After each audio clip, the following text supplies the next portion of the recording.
சங்கீதம் 119வது அதிகாரம் அதனுடைய 105வது வசனத்திலே நாம் இப்படி பார்க்கிறோம்.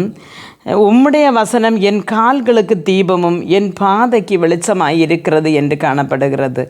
அருமையான தேவனுடைய பிள்ளைகளே, தேவனுடைய வசனம் என்பது நம்முடைய வாழ்க்கைக்கு, நம்முடைய பாதைக்கு தீபம் என்று சொல்லுகிறோம் என்றும்போது, நம்முடைய பாதைக்கு, நம்முடைய வாழ்க்கை பாதைக்கு சில நேரங்களில் நம்முடைய வாழ்க்கையில் வருகிற சில பிரச்சனைகள் நிமித்தம் சரியான ஒரு தீர்வு காண முடியாமல் நாம் தத்தளிக்கிறதுண்டு.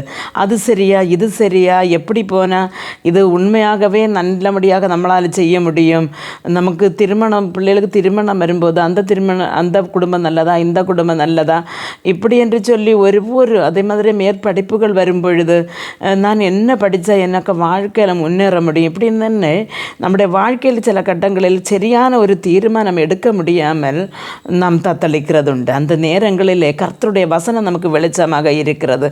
நம்ம தேவவசனம், சில வசனம் நமக்கு அடிக்கடி ஞாபகத்தில் வரும் பொழுது, அல்லனா அடிக்கடி நாம் அந்த வசனத்தை நாம் கேட்கும்போது நாம் புரிந்து கொள்ள வேண்டும், கர்த்தர் நம்மோடு பேசுகிறார் அப்படி என்று சொல்லி அந்த வசனத்திலே பிடித்து அடிக்கடி நமக்கு கேட்கிற அந்த ஒரு வசனம், அல்லனா அடிக்கடி ஞாபகத்தில் வருகிற அந்த வசனத்தை நாம் உண்மையாய் தியானித்தால் நம்முடைய பிரச்சனைக்கு ஒரு பாதை, ஒரு தீர்வு கிடைக்கிறதை நம்மளால் உணர முடியும்.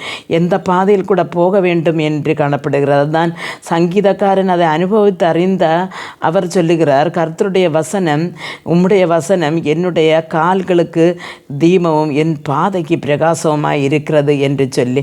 அப்போ கால்களுக்கு தீபம் என்று சொல்லும் பொழுது, முன்காலங்களிலே யாத்திரை போகிறவர்கள் லைட்டை காலில் வைத்து கட்டி கொண்டு போவார்கள்.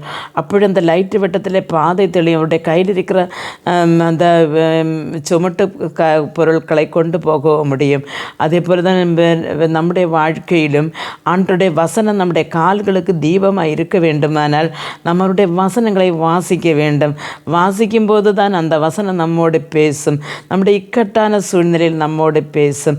வழி இதிலே என்று கிடக்கிற ஒரு சத்தத்தை நம்மளால் கேட்க முடியும். அருமையான தேவனுடைய பிள்ளைகளை, நம்முடைய வாழ்க்கையிலே கர்த்தர் வெளிச்சமாக, நம்முடைய பாதைக்கு ஒரு வெளிச்சமாக இருக்க வேண்டும் என்று ஜெபிக்கிறேன். ஆமேன்.